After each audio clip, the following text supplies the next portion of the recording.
We turn now to a famous military song, Taps. Taps, T-A-P-S, is a song that is usually played on a musical instrument called a bugle. A bugle, B-U-G-L-E, is a small brass instrument, a small musical instrument made out of the metal brass that looks like a trumpet, and it's associated usually with the military. Taps is actually known as what's called a military call.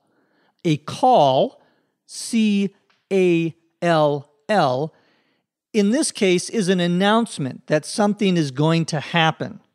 Taps is used as an announcement that the day has ended and that everyone must turn out the lights, so that the end of a day at a military base or a place where there are soldiers, traditionally, taps is played to tell the soldiers they have to turn out their lights and go to bed. In the beginning, this call was called extinguish lights, which is logical if you understand that the verb to extinguish, E-X-T-I-N-G-U-I-S-H, means to cause something to stop burning, usually a fire. In the old days, of course, there was no electricity, and so the only light you had was the light of a lamp or of a candle, which had a flame or a little fire. So to extinguish lights meant to put out or stop the fire from burning. In 1874, however, at least in the U.S. military, this song was changed from extinguish lights to taps. Why taps? Well, there are a couple of different theories about the origin of the word taps. One theory is that it is related to a Dutch term, taptoe, which referred to the order given to the bars to stop serving beer.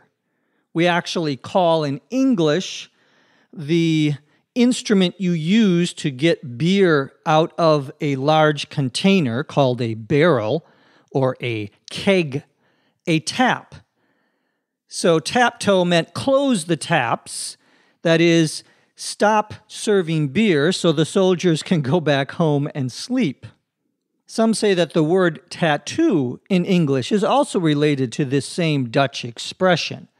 Another theory of the origin of the word taps goes back to before the American Civil War, that is, before 1861, when, in addition to blowing the bugle to indicate extinguish lights or extinguish the flames of the candles, there was also a noise made on a small drum.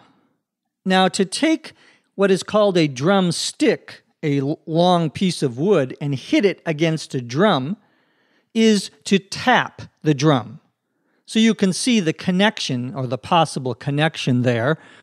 The drummer used to tap the drum, and therefore the name of the song was changed to Taps. Well, whatever the actual reason why taps is called taps, it was used traditionally to tell soldiers to leave the bars, turn the lights off, and go to bed. The version of taps that we know today in the United States was written in the Civil War in 1862 by General Daniel Adams Butterfield and his bugle player Oliver Norton. Before 1862, the version of taps that the U.S. Army used was taken from the French military. Butterfield wanted to make the musical call a little more casual, not quite as formal as the French version they had been using. So he adapted or changed the call that the Army was using and with his bugler's help made up a new call that eventually became known in the United States as taps. People in other sections of the Army heard the new version of this call, and they began to use it themselves. And by the end of the Civil War, it became the official Army bugle call for extinguished lights. It also, interestingly enough, became the call or the music that was played at the end of a military funeral when someone died and was buried. In fact, taps was played at the end of the funeral of one of the most powerful generals in the losing side of the American Civil War, the Confederacy, General Stonewall Jackson. There are no words traditionally to taps. It's not a song. It's a piece of music that is signaling or giving a message to the soldiers, either to go home and go to bed or as a way of honoring someone who has died who was in the military. Today, taps is still played at the end of each day in military installations, places that have soldiers, to let people know that the day is over. It is also played at the end of military funerals. Interestingly, taps is also played when the American flag is lowered from the top of a flagpole to the bottom in a non-military, or what we would call a civilian event. Let's listen then briefly to taps. Played who else by a member of the U.S. Army? This is First Sergeant Daniel Shannon of the 101st Airborne Division of the Army.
Now let's answer some of the questions you have sent to us.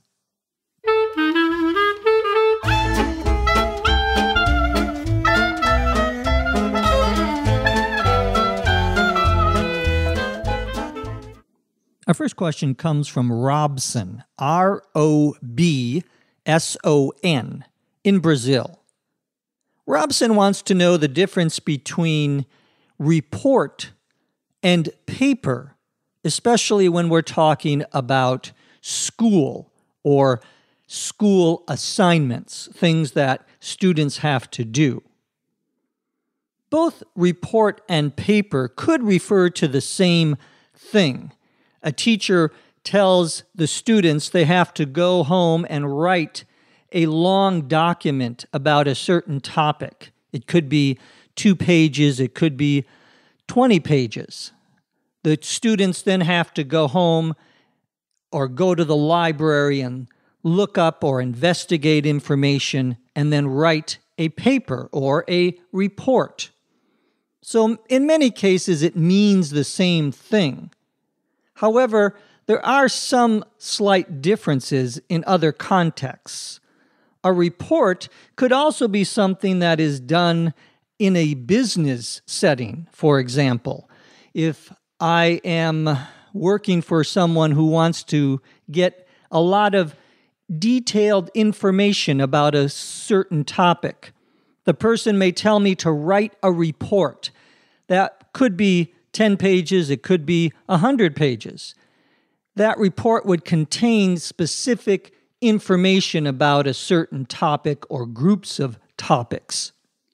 The word paper P-A-P-E-R, can also mean a couple of different things. It can mean, as I mentioned previously, an essay or a piece of writing that is done for a school assignment, something that you have to do as part of a school class. Paper as a noun can also refer just to a piece of paper, a sheet of paper that has information on it. Paper, finally, could also refer to an official document, often used to prove something. A lawyer might give you divorce papers. These would be official documents related to the end of your marriage.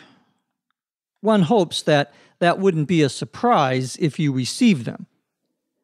I should also mention that a report, although normally we think of it as being written down, could in some situations be verbal. That is, someone could give a report to a group of people, or even in a class, give a report standing up and talking to the entire group of students.